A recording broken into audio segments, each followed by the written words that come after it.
tayo nagbabalik. Ayan. Meron tayong repair ngayon guys. Ang may-ari nito guys ay si Sir Michael Granada ng Butuan City guys, no. Hinatid niya talaga to dito guys, kahit maraming gumagawa doon. Ito kasi guys ay laging sumisingaw. Actually guys, tinitignan ko na to guys. Ayan. Gusto ko lang ipapaliwanag to guys. Tignan natin ito yung conversion kit niya guys, oh. Ayan, oh. Hirap pang ipasok dito yung yung hand pump. Yung nozzle ng hand pump, mahirap pang ipasok. So, ayan, ito ay tinignan ko na to guys kung bakit siya sumisingaw lagi. Kaya siya sumisingaw lagi kasi yung gauge niya, kung tatanggalin natin guys, kung mapapansin niyo guys, ayan. Ayan, kung mapapansin niyo guys, medyo malaki yung butas ng padiretso doon sa ilalim. At saka yung dito, medyo malaki din yung butas. Ipapaalala ko lang po sa mga sa mga kapwa po gumagawa ng mga conversion kit na kagaya ng mga ganito. Hindi po natin kailangan na idiretso yung malaking butas guys, kasi wala na siyang mapaglalagyan ng gasket, yung ganitong gasket guys, oh. Wala nang mapaglalagyan ng ganitong gasket dito kasi diretso yung kanyang butas. So instead na makakapag-compress tayo ng maayos sa ng hangin, ay hindi na, kasi paglagay natin ng gauge dito, wala na siyang paglalagyan doon sa kanyang gasket, yung engineering plastic na gasket guys. Sisingaw talaga yan guys. Tsaka tiplon lang yung buhay niya dito guys, hindi siya pwede sa tiplon, tina-timing. Tsaka ang hirap po, mahirap pong i-compress kung tiplon lang po yung natin magagawa natin para sa kanyang leak, no.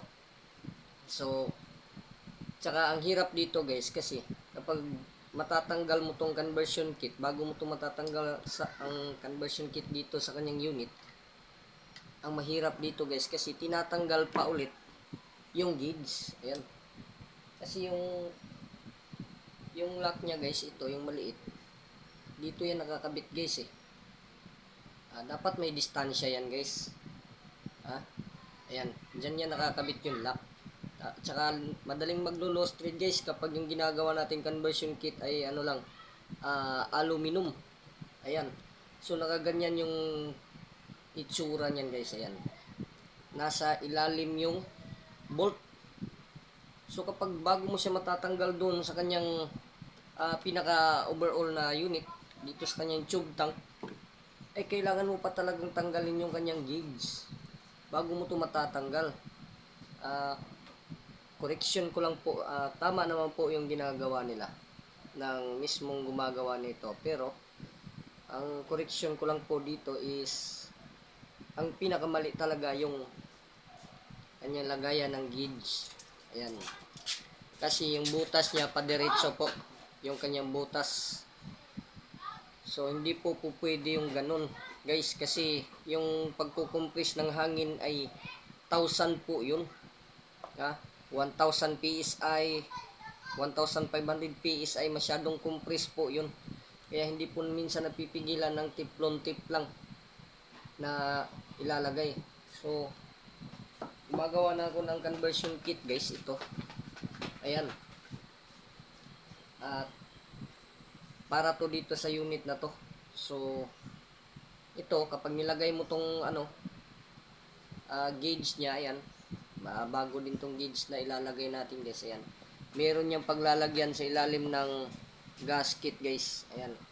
So bago natin ilalagay yung kanyang gauge, ilalagay mo muna natin to. Ayan. Kasi ito hindi na to pwedeng mailalagay dito sa kabila guys, sa dati niyang ginawa. Ayan, kasi wala masyadong butas na butas talaga yung ilalim. So ganito ang ginagawa ko ngayon guys. Ito yung Tiger Bronze na material. Ayan. Tsaka dito natin ilalagay yung kanyang gasket, pinaka gasket niya na plastic, bago natin ilalagay ito. Ayan. Same din yan dito sa lalagyan ng ating quick fill adapter. Ayan, so sige. Ilalagay na natin to guys. Subukan natin kung gagana ba yung idea na ipapalit natin dito sa kanyang lumang conversion kit. Ayan. Ayan. So, ito. Sige, simulan natin guys. Bago rin yung yung ilalagay natin quick fill adapter guys. Ayan. O, kapag nilagay natin, the same din yan. Lalagyan din natin ng gasket. Ayan. So, ganyan yung magiging pormahan yan guys. So, kung ilalagay natin siya, ayan, hindi matatamaan yung kanyang gauge. Ayan, gamitan natin siya ng Allen wrench. Ayan. Yan po ang eksaktong pagkakalagay. Ayan po. Yan po yung eksaktong pagkakalagay. Ayan, magkatabi lang. Yan o. O. Kapag tinatanggal natin yung conversion kit, pagdating ng panahon, na sumisingaw siya dahil yung o-ring niya ay bumibigay na, madali na lang natin siyang papalitan at maibabalik natin yung kanyang ayos. Kasi hindi na natin kailangan tanggalin pa yung gauge niya para matanggal natin siya lahat. So, ito ngayon ay i-assemble na natin guys. Tiger bronze to guys na material guys. Mas matibay pa to kaysa sa T6 aluminum or sa mga aluminum na kagaya nito guys. Mas matibay pa ang Tiger bronze. So sige. I-assemble na natin to. Yung kanyang valve, meron tayong binago ng konti sa kanyang valve guys. Lalong lalo na pagdating sa spring na gagamitin. So ito na. Kaya ayos na natin to guys. Stay tuned lang.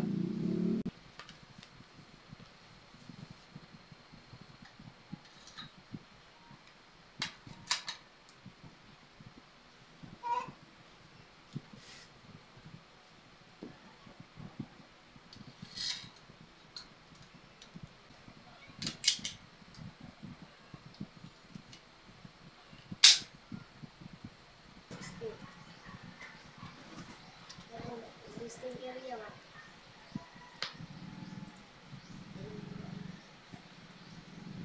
Yung dangkoy.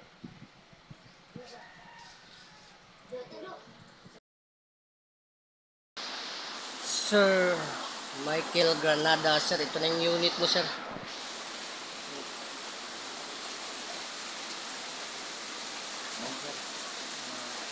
Meron siyang 1,050 PSI.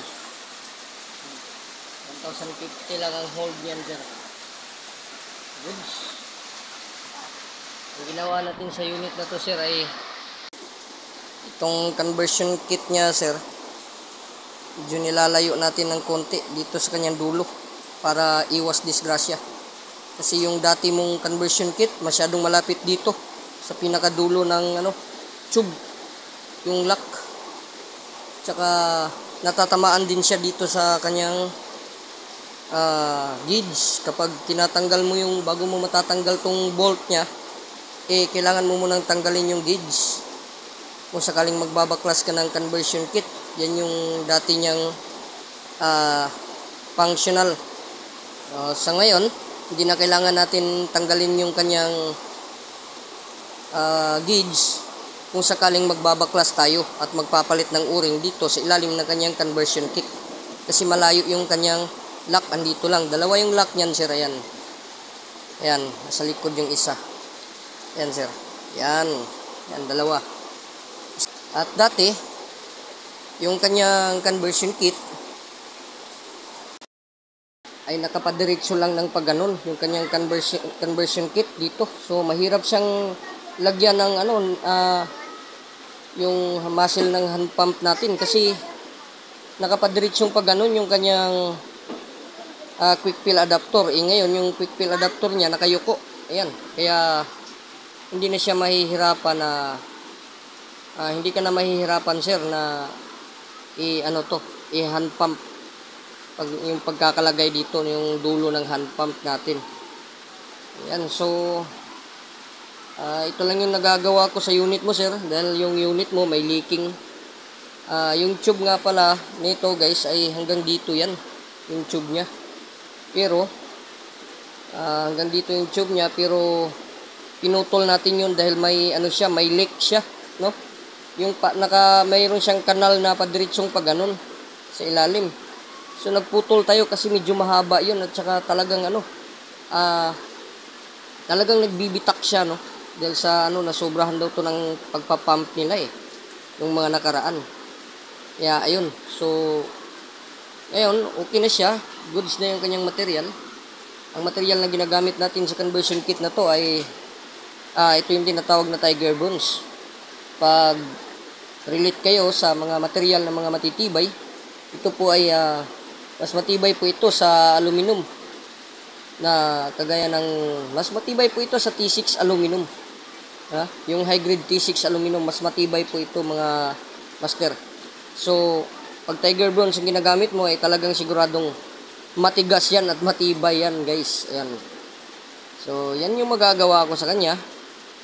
Then, nagsolda na lang ako dito. Kasi itong kanyang ring type niya dito sa kanyang barrel, ayaw nang matanggal. Ayan, ayaw na itong matanggal Kaya, ang ginawa ko dito, nagsolda na lang ako dito para hindi gagalaw yung barrel sa tuwing pinuputok natin. Hindi nagbabago-bago yung kanyang zeroing at hindi affected yung kanyang range. Ayan. So, ayan. So, two types of o-ring pala to guys, no? Nandito yung o-ring niya guys, oh. Nandito na yung o-ring niya banda. Dito. Dalawa. Ayan. So, goods na yung bolt action mo, sir. Ayan. Goods na yan, sir. Ganyan yung magiging itsura niya na yan. Ganyan yung magiging itsura niyan, sir.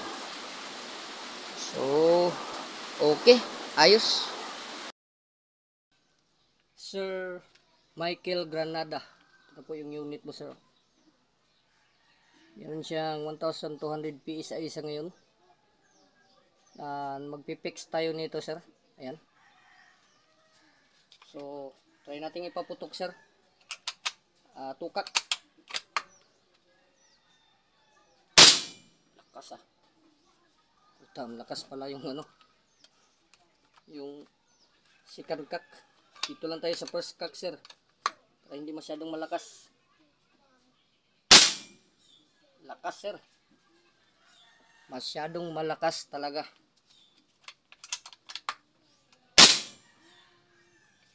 Goods.